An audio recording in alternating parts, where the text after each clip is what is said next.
Admiral Zixithara pressed her four-fingered hand against the cold metal of the command deck railing. Through the massive viewing screen, she watched another Allied ship die. The sleek Velterran cruiser twisted like a wounded animal as black tendrils wrapped around its hull.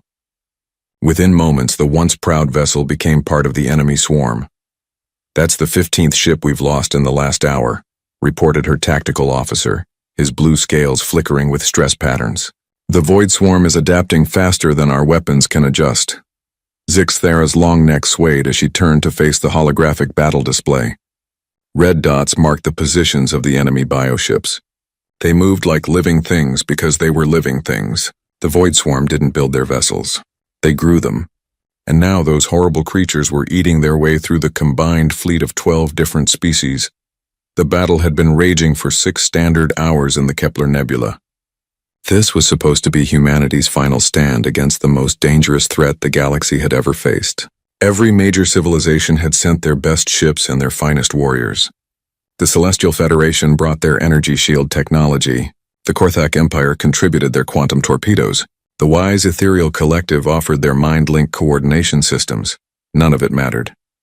"Admiral, the Korthak flagship is requesting permission to retreat," the communications officer announced. "Their quantum torpedoes are having no effect. The swarm ships are absorbing the energy and converting it into more biomass." Zixithara closed her large dark eyes. The Korthak were among the most aggressive warriors in the galaxy. If they wanted to retreat, the situation was even worse than she thought. "Tell them to hold position," she ordered. "If we break formation now, the swarm will overwhelm us completely." But she knew they were already overwhelmed. The Void Swarm had appeared 6 months ago at the edge of the galaxy. At first they seemed like any other hostile alien species. The Galactic Council had faced threats before. They had advanced weapons, powerful shields, and thousands of years of experience in space warfare. The swarm was different. They didn't use technology the way other species did. Their ships were alive, constantly changing and evolving. When the Council's energy weapons hit them, they adapted their bio-armor to resist. When missiles struck them, they absorbed the explosions and used the energy to grow larger. Worst of all, they were hungry. The swarm didn't want territory or resources in the traditional sense. They wanted to consume everything. They ate planets, stars, and entire solar systems. They turned matter into more of themselves, spreading like a disease across the galaxy. "Admiral," the sensor operator's voice cracked with panic. 3 more swarm dreadnoughts are approaching from the nebula's edge. They're each over 30 kilometers long. Zixithara looked at the tactical display. The new enemy ships were massive, even by swarm standards. Their biohulls pulsed with a sickly green light, and she could see smaller attack forms swarming around them like insects around a corpse. "All ships, concentrate fire on the lead dreadnought," she commanded. Maximum power to weapons. The combined fleet opened fire. Brilliant beams of energy lanced through space. Quantum torpedoes streaked toward their target like angry stars. For a moment, the alien biohull glowed white-hot under the assault. Then the light faded. The swarm dreadnought's surface rippled and changed. Where the energy beams had struck, new armor plates had grown. The quantum torpedo impacts had been absorbed completely, adding to the creature's mass. "It's not working," whispered the tactical officer. "Nothing we have can hurt them." Around the bridge, the crew members of different species exchanged worried glances. The Velterran scales shifted to pale colors of fear. The insectoid Chitauri clicked their mandibles nervously. Even the usually calm ethereals showed signs of distress in their telepathic auras. Zixithara had commanded fleets for over 50 years. She had fought pirates, rebels, and hostile aliens. She had never faced an enemy that seemed truly unstoppable. Until now. "Admiral, we're receiving a priority message from the Council homeworld," the communications officer reported. "They want a status update." "Tell them we're holding the line," Zixithara replied automatically. But they weren't holding anything. They were dying slowly, ship by ship, while the enemy grew stronger with each victory. The swarm had a horrifying intelligence behind their attacks. They didn't just consume randomly. They studied their enemies, learned their weaknesses, and adapted accordingly. The bioship shared information instantly through some kind of organic network. When one swarm creature learned how to resist a weapon, they all learned. "Long-range sensors are detecting movement at the edge of the system," the sensor operator announced. "Unknown contact approaching at high speed." Zixithara frowned. "Identify it." "Is it one of our ships?" Negative, Admiral. The design doesn't match any known vessel in our database. It's primitive looking. Small too. Maybe 2 kilometers in length. 2 kilometers? The tactical officer sounded shocked. That's smaller than our escort frigates. What kind of civilization builds warships that tiny? Unknown contact is broadcasting on standard frequencies, the communications officer reported. They're requesting permission to join the battle. Put it through. The main screen flickered and a strange alien face appeared. At least Zixthera assumed it was alien. The creature had only 2 eyes, positioned on the front of its head instead of the sides. Its skin was a pale pink color and it had no visible scales, feathers, or natural armor. Strangest of all, it seemed to have hair growing from the top of its head. "This is Captain Sarah Chen of the United Earth System ship Indomitable," the creature said in heavily accented galactic standard. "We detected your battle and came to assist." United Earth Systems? Zixthera had never heard of them. "What species are you?" "Human," Captain Chen replied. "We're from a planet called Earth, in the Outer Rim territories." The Admiral quickly accessed the galactic database. There was a minimal entry for Earth, a small primitive world that had only achieved faster than light travel 50 years ago. Their technology was classified as barely spacefaring. They used fusion reactors instead of zero-point energy. They still employed kinetic weapons and chemical explosives. "Captain Chen," Zixthera said carefully, "this is a very dangerous situation. The enemy has destroyed half our fleet, and we have the most advanced weapons in the galaxy. I don't think there's anything you can do to help." The human's face showed an expression that Zixthera couldn't interpret. The lips curved upward slightly, showing white dental structures. "With respect, Admiral, you haven't seen what humans can do yet." Before Zixthera could respond, her sensor operator called out an alarm. "Admiral, the swarm ships are changing their formation. They're pulling back." On the tactical display, the bioships that had been advancing aggressively were now clustering together defensively. For the first time since the battle began, the Void Swarm seemed uncertain. "They've never encountered humans before," Captain Chen explained. "Their adaptation advantage doesn't work against the unknown." The small human ship moved toward the massive swarm formation. Compared to the 30-kilometer bio-dreadnoughts, it looked like a tiny insect approaching sleeping giants. But the giants were no longer sleeping. They were afraid. Captain Sarah Chen studied the massive alien fleet through her ship's view screen. She had seen the database files about the Galactic Council species. Their ships were beautiful, sleek vessels that looked more like works of art than instruments of war. Energy fields glowed around their hulls like protective auras. Their weapons fired beams of pure light that could vaporize asteroids. Right now, those magnificent ships were losing badly, ma'am. "We're getting multiple transmissions from the alien fleet," reported Lieutenant Martinez from the communications station. "They're asking about our weapon systems and tactical capabilities." Sarah almost smiled. "Tell them we'll demonstrate our capabilities shortly." "How long until we reach weapons range?" 30 seconds, Captain," answered her tactical officer, Commander Brooks. "The swarm ships are definitely reacting to our presence. They're not advancing anymore." "Good. They should be nervous." Sarah turned to address her bridge crew. "Listen up, everyone. These aliens have been fighting this enemy for hours with no success. Their weapons are more advanced than ours. Their ships are bigger and stronger, but they're thinking like civilized beings." She paused, looking each crew member in the eye. "We're not civilized. We're human, and we're about to show this galaxy what that means." The Indomitable was not an impressive ship by galactic standards. At 2 kilometers long, it was smaller than most civilian transports. Its hull was gray metal instead of gleaming energy-resistant alloys. Its weapons looked crude and bulky compared to the elegant beam projectors of the Council ships, but Sarah knew something the aliens didn't understand. Sometimes crude and bulky was exactly what you needed. "Captain, the alien admiral is trying to contact us again," Martinez reported. "Put her through." The strange reptilian face of Admiral Zixthera appeared on the screen. Her large eyes showed concern and confusion. "Captain Chen, our sensors indicate that your ship is armed with kinetic weapons and explosive devices. These are primitive technologies that will have no effect on swarm bioarmor." "Admiral, with respect, your advanced technologies aren't working either," Sarah replied. "Sometimes you need to try a different approach. But your weapons are thousands of years out of date. You're using projectile launchers and chemical explosives." Sarah's grin was not pleasant. Yes, we are. And the swarm has never seen anything like them. On the tactical display, the bioships continued their defensive clustering. The massive creatures that had been fearlessly absorbing energy weapons and quantum torpedoes were now acting cautious. Their organic hulls pulsed with different colors, and smaller attack forms swirled around them in protective patterns. They're trying to analyze us, Commander Brooks observed. But their sensors can't figure out how our weapons work. That's because they've evolved to counter energy-based attacks, Sarah explained. Their bioarmor adapts to beam weapons and energy torpedoes, but they've never had to deal with a tungsten slug moving at 30% of light speed. She opened a channel to the entire human crew. All hands, this is the captain. We're about to engage an enemy that has defeated the combined fleets of 12 galactic civilizations. They're bigger than us, they're stronger than us, and they think they're smarter than us. They're probably right about the first two.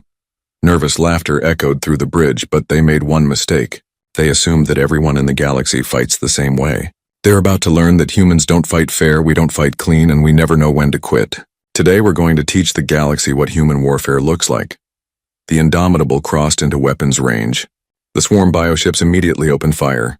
Energy beams and living projectiles streaked toward the human vessel. But Sarah had expected this. Evasive maneuvers, she ordered. Pattern Delta 7. The human ship began to move in ways that confused both the swarm and the watching council fleet. Instead of the graceful, predictable flight patterns used by galactic civilizations, the Indomitable jinked and rolled like a drunk fighter pilot. It accelerated randomly, changed direction without warning, and generally flew like it was piloted by someone having a nervous breakdown. The humans are flying erratically, observed Admiral Zixathera's tactical officer. Their movement patterns make no sense. But they made perfect sense to Sarah. Human pilots had learned to fly unpredictably because human enemies were also unpredictable. When you spent thousands of years fighting other humans, you learned that random movement was the best defense. The swarm's targeting systems evolved to track the orderly movements of galactic warfare. Couldn't get a lock on the chaotically moving human ship. Weapons range achieved, reported Commander Brooks. Railguns are charged and ready. Fire everything, Sarah ordered. The Indomitable's first salvo was nothing like the elegant energy beams of the Council fleet. 8 massive railguns fired simultaneously, launching tungsten penetrator rods at incredible velocity. The projectiles had no energy signature for the swarm to absorb. They were simply mass-moving very, very fast. The tungsten rods punched through the bioarmor of a swarm cruiser like bullets through paper. The creature's hull convulsed as the kinetic impacts shattered its internal structure. Green fluid sprayed into space as the bioship writhed in what could only be described as agony. Direct hits, Brooks reported with satisfaction. The target is severely damaged, but Sarah wasn't finished. Launch nuclear torpedoes. Full spread. Ma'am, the Council fleet is requesting that we cease fire, Martinez said urgently. They're saying our weapons are too dangerous. Too dangerous for who? Sarah asked. The enemy? The nuclear torpedoes streaked toward the swarm formation. Unlike the quantum weapons used by galactic civilizations, these were crude fusion bombs wrapped in tungsten casings. When they detonated, they released not just energy but chaos. The swarm bioships tried to absorb the nuclear explosions as they had absorbed the Council's weapons. But fusion bombs didn't just release organized energy. They released radiation, electromagnetic pulses, and raw thermal shock. The bioarmor that had easily adapted to beam weapons couldn't process the chaotic nature of nuclear detonations. 3 swarm vessels began to dissolve as their biological systems failed. Their hulls bubbled and melted like living tissue exposed to acid. Smaller attack forms broke away from the dying ships, fleeing in panic.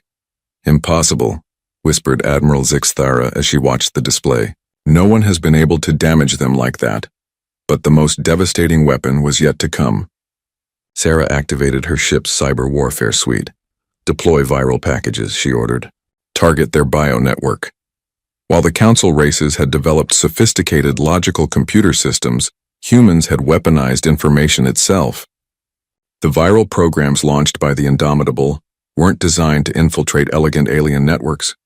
They were designed to attack biological neural systems with pure chaotic data. The effect on the swarm was immediate and terrifying. The bioships began firing on each other as their shared consciousness fractured. Massive dreadnoughts that had shrugged off the Council's heaviest weapons started attacking their own escorts. The organic network that had made them so efficient was now turning them against themselves. "My God," breathed Commander Brooks. "They're destroying each other." Sarah watched the chaos with grim satisfaction. That's what happens when you try to evolve an answer to human warfare. We don't just fight our enemies, we drive them insane. The watching Council fleet remained frozen in shock as a single human warship accomplished what their combined might could not. But Sarah wasn't done yet. "Prepare boarding pods," she ordered. "We're going aboard, ma'am." Brooks looked confused. "Our weapons are working. Why would we board their ships?" Sarah's smile was cold and predatory.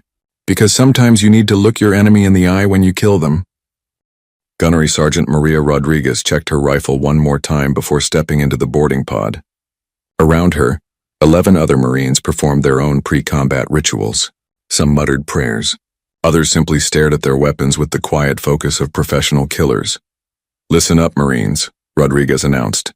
"We're about to board an alien bioship that's 30 kilometers long and filled with hostile life forms. The good news is that our intel suggests they've never fought humans in close combat before." Private Johnson, barely 18 years old, raised his hand nervously. "Sergeant, what's the bad news?" Rodriguez grinned, showing teeth that had been replaced with titanium after her last combat deployment. "The bad news is that we've never fought them either. But that's what makes it fun." Through the pod's small window, Rodriguez could see their target. The swarm bioship looked like a massive diseased whale floating in space. Its hull pulsed with veins of sickly light, and she could see weapon ports that looked more like infected wounds than gun emplacements. "Boarding pods away," announced Captain Chen's voice over the radio. "Godspeed, Marines."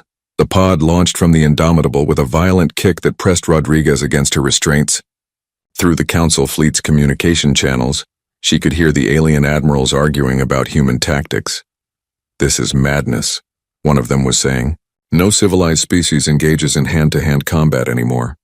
It's barbaric." "Yeah, well," Rodriguez muttered to herself. "We're not civilized."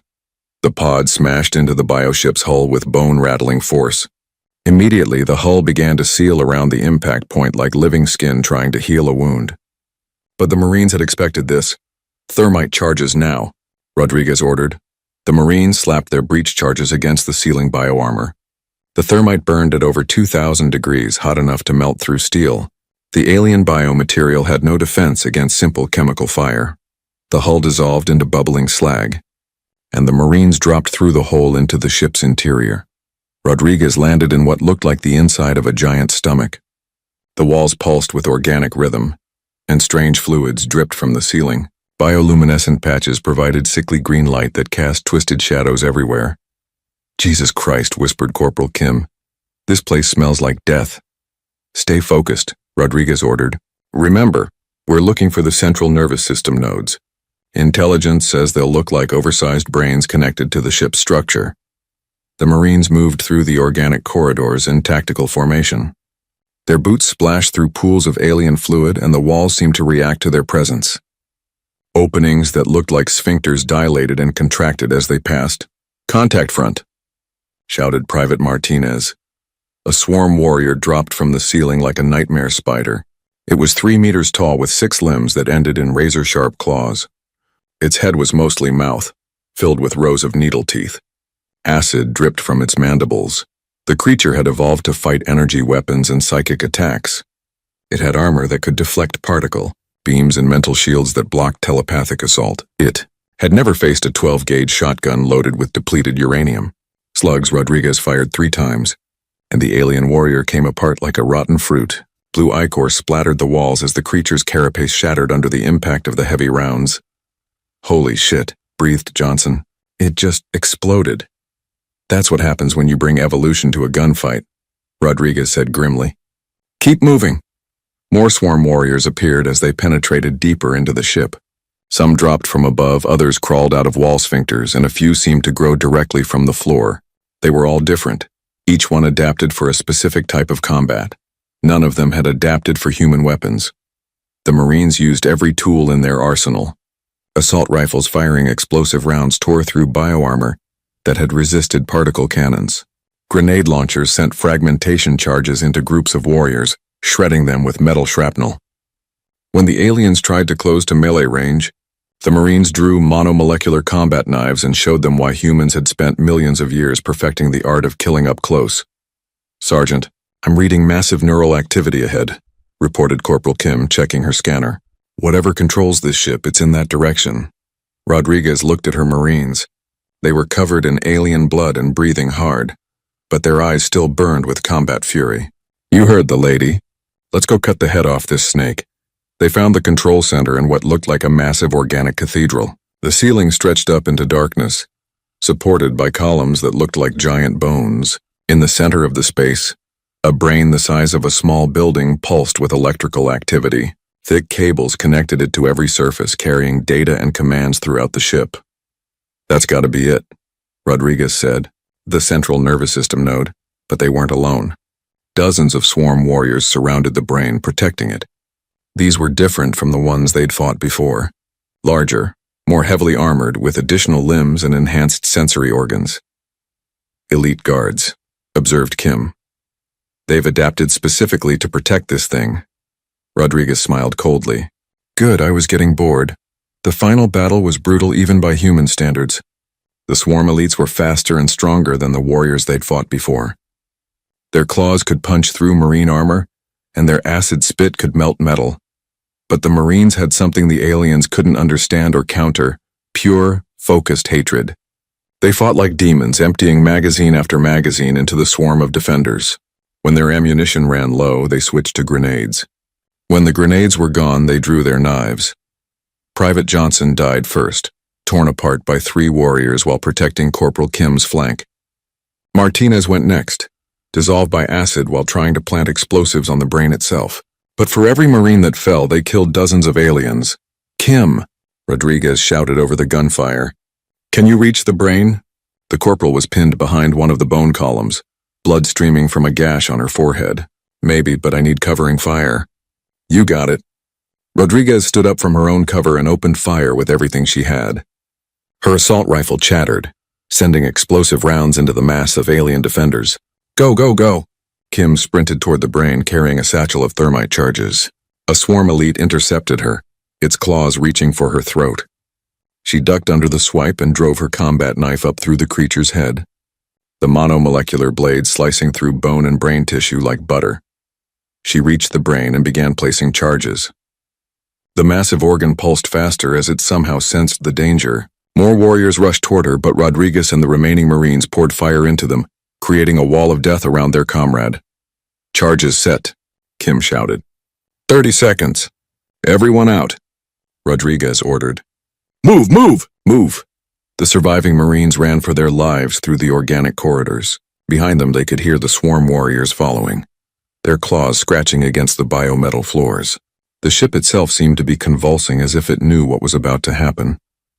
They reached the breach point just as the thermite charges detonated.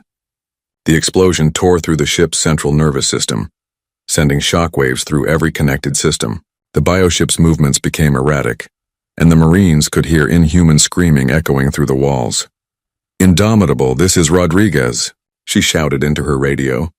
"Get us out of here, now!" The rescue pod locked onto their position and extracted them just as the bioship began to tear itself apart. From the safety of the Indomitable's hangar bay, Rodriguez watched through the window as the massive alien vessel writhed in its death throes. 7 Marines down, she reported to Captain Chen. "But the target is neutralized." Chen nodded grimly. "Well done, Sergeant. How do you feel about doing it again? We've got 11 more bioships to take care of." Rodriguez looked at her surviving Marines. They were wounded, exhausted, and covered in alien blood, but they were also grinning with the fierce joy of warriors who had just proven themselves against impossible odds. "Ma'am," she said, "we're just getting started." Admiral Zix Thera watched in horrified fascination as the human warship rammed directly into a swarm dreadnought. The impact sent shockwaves through both vessels, and she could see sections of the human ship's hull breaking away like scattered debris. "They're insane," whispered her tactical officer. "Their ship is only 2 kilometers long. That bioship is 30 kilometers. It's suicide, but the humans weren't dying. They were winning." The Indomitable's armored prow had punched deep into the bioship's hull, tearing through layers of organic armor that had deflected the Council's most powerful weapons. Explosions rippled along both ships as the human vessel's self-destruct charges detonated, sending waves of destruction through the alien creature's internal structure.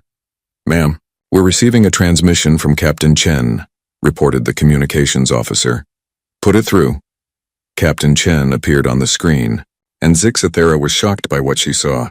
The human's face was streaked with blood from a head wound, and smoke drifted behind her on the bridge. Sparks fell from damaged systems, and she could hear human voices shouting damage reports. "Admiral," Chen said calmly, as if she wasn't commanding a dying ship in the middle of a ramming attack. "We've neutralized 3 of the bioships, but we're taking heavy casualties. My ship won't survive much longer." "Captain, you need to retreat immediately," Zixathera urged. "Your vessel is critically damaged." Chen's response was a sound that Zixathera had never heard before. The human was making sharp barking noises that showed her teeth. It took her a moment to realize that Captain Chen was laughing. "Admiral, humans don't retreat when we're winning." The screen went dark as the Indomitable disappeared inside the bioship's hull. For several minutes there was no word from the human vessel. Then massive explosions began erupting throughout the swarm dreadnought. The bioship's hull cracked and split as internal detonations tore it apart from within. "Incredible!" breathed the Ethereal Collective's representative over the fleet communications. "They're destroying it from the inside." But the cost was becoming clear. Through the gaps in the bioship's hull, Zixathera could see the Indomitable. The human vessel was barely recognizable. Its hull was breached in dozens of places, atmosphere and debris streaming into space. Entire sections had been torn away, and she could see human crew members floating among the wreckage. Yet the ship kept fighting. Its weapons continued to fire even as it died, sending railgun rounds and missiles into the swarm formation. Human fighters launched from the damaged hangar bays, their pilots flying damaged craft into suicide runs against the bioships. "Why don't they surrender?" asked the tactical officer. "Their ship is destroyed. Their crew is dying. What are they trying to prove?" Zixathera was beginning to understand something terrible about humans. They're not trying to prove anything. This is simply how they fight. She opened a channel to the entire Council fleet. "All ships assist the humans. Concentrate fire on the remaining swarm vessels." "Admiral," protested the Korthak fleet commander, "our weapons have been ineffective against them. Then we'll serve as a distraction while the humans finish them off." The Council fleet resumed its attack, and Zixathera was amazed to see the difference. The swarm bioships, which had seemed invincible an hour ago, were now vulnerable and confused. The human cyber viruses had damaged their collective consciousness, making them slow to adapt and coordinate.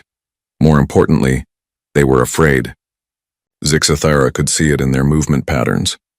The bioships that had fearlessly absorbed energy weapons were now trying to maintain distance from the human vessel. They had learned that humans were dangerous in ways they couldn't evolve to counter. "Ma'am, the Indomitable is hailing us again." Captain Chen reappeared on the screen. This time the damage to her ship was clearly visible behind her. The bridge was a ruin of sparking electronics and twisted metal. Several human crew members were clearly dead at their stations, but the survivors continued to work around their corpses. "Admiral, we've eliminated 6 of the bioships, but my vessel is no longer combat effective. We're going to attempt one final ramming attack on their flagship." "Captain, no," Zixathera protested. "You've done enough. Your crew needs medical attention." "My crew knew the risks when we signed up," Chen replied. "Besides, we've got them on the run now. This is no time to stop." Before Zixathera could respond, alarms began sounding throughout her ship. "Admiral," called the sensor operator. "The swarm flagship is changing course. It's retreating." On the tactical display, the massive bioship that had led the swarm attack was indeed pulling back. Its hull pulsed with frantic bioluminescence, and the smaller vessels around it were following suit. "They're running," whispered the tactical officer in disbelief. "The void swarm is actually retreating." Zixathera watched in amazement as the creatures that had terrorized the galaxy for months fled from a single dying human warship. The remaining bioships gathered around their flagship and began to withdraw toward the edge of the system. "Captain Chen," she called urgently, "the enemy is retreating. You don't need to sacrifice your ship." But the human captain's expression had changed. The pain and exhaustion were still there, but now there was something else. Something cold and predatory. "Admiral, they attacked our galaxy. They killed our allies. They threatened our families back home." Chen's voice was quiet, but there was steel in it. Humans don't let that slide. The Indomitable, held together by little more than determination and emergency force fields, accelerated toward the fleeing swarm flagship. Its weapons had fallen silent, its engines were barely functional, but it still moved forward. "This is madness," the ethereal representative transmitted. "The battle is won. Why do they continue to attack?" Zixthara was beginning to understand.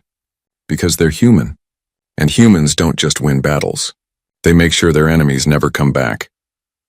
The collision between the Indomitable and the swarm flagship lit up the nebula like a new star. The human ship struck the biovessel's center of mass, and both ships disappeared in the expanding ball of nuclear fire. When the light faded, nothing remained but scattered debris and cooling plasma. The surviving swarm vessels fled into deep space, their collective consciousness shattered by their first encounter with human warfare. They would carry the memory of this battle in their genetic code, evolving new fears that they had never needed before. In the sudden silence that followed, the Council fleet hung motionless among the wreckage. They had just witnessed something that would haunt their dreams for years to come. A single ship, crewed by beings they had considered primitive, had done what their combined fleets could not. "Admiral," the communications officer said quietly, "we're receiving a transmission from Earth. They're asking for a status report on Captain Chen and her crew."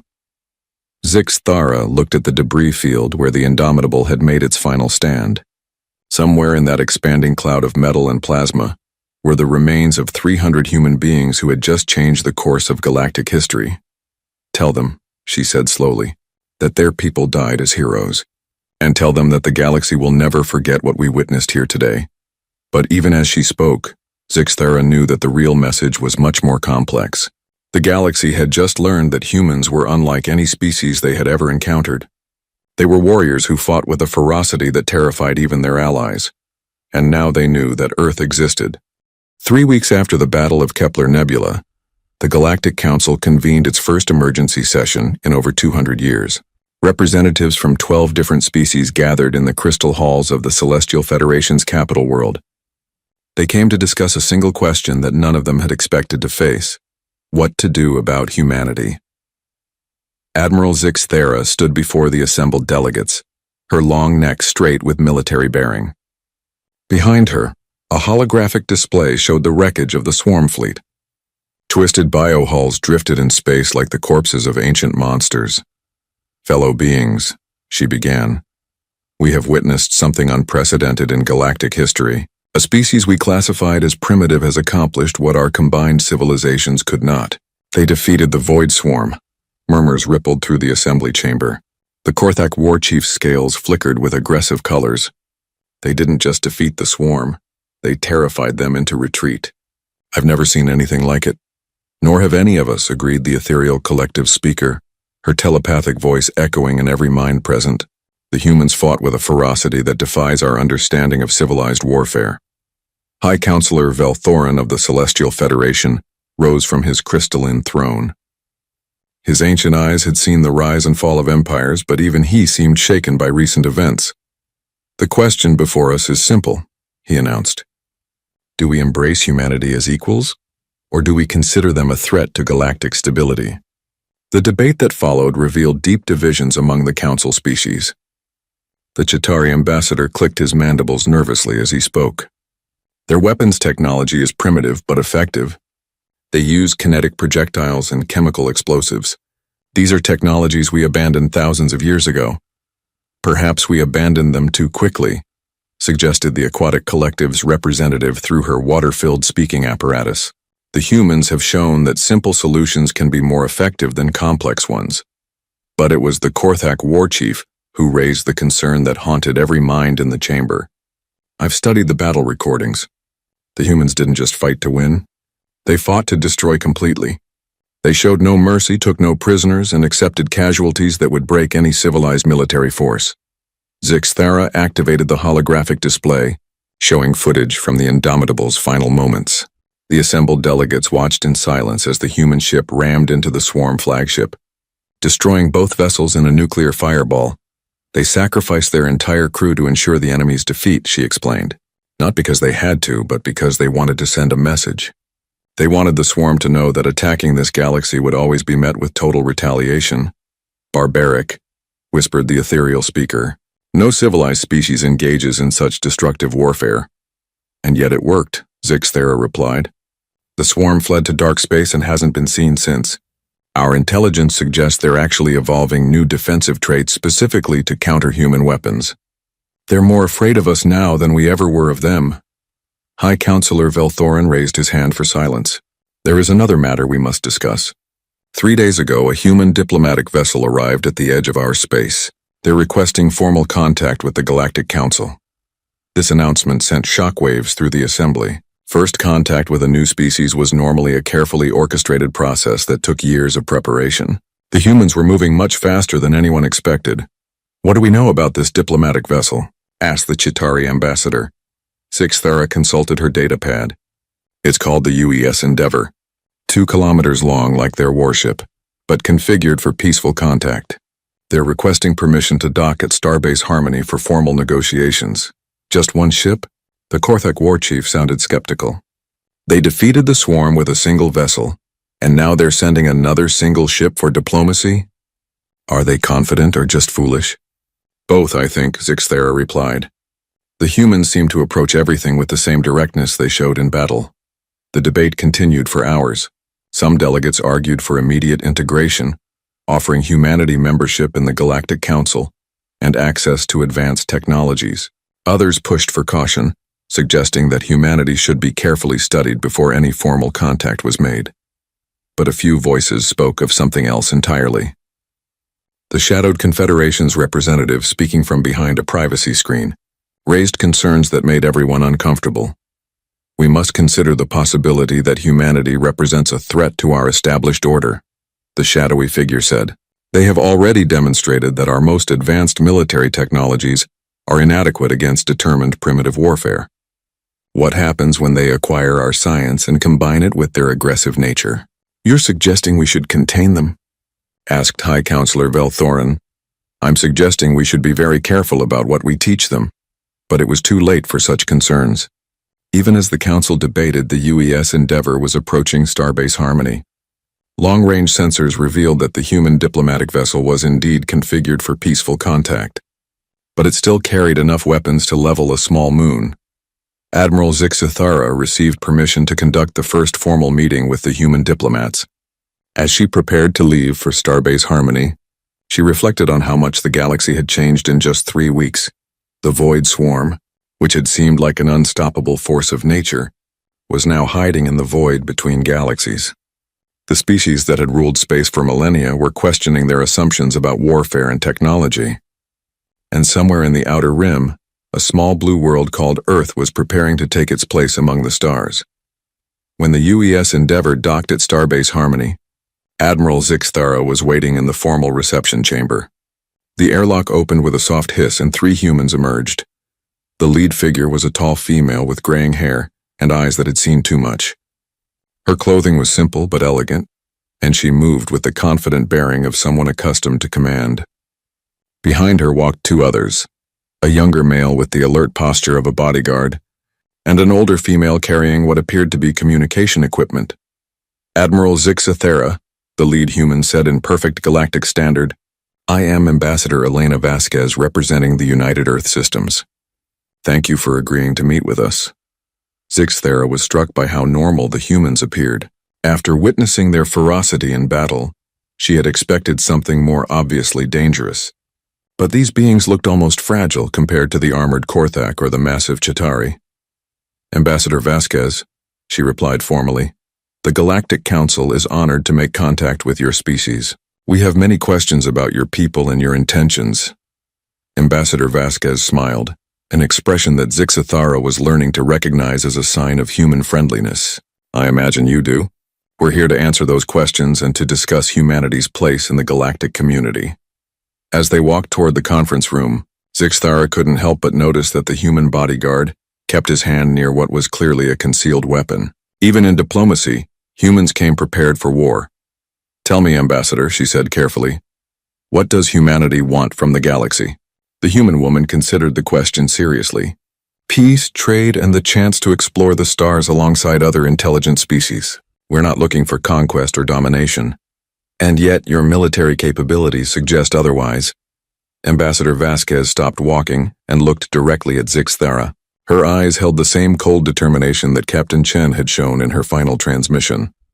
Admiral, humanity has learned that peace is only possible when you're strong enough to enforce it. We hope to be friends with the galaxy, but we're prepared to be enemies if necessary. Zixthara realized that the galaxy was about to change in ways none of them could predict. Humanity had announced itself with violence, and now they were offering friendship. But beneath that offer was an unmistakable warning. The galaxy could accept humans as equals, or it could face them as enemies. Either way, the age of human isolation was over. The galaxy would never be the same.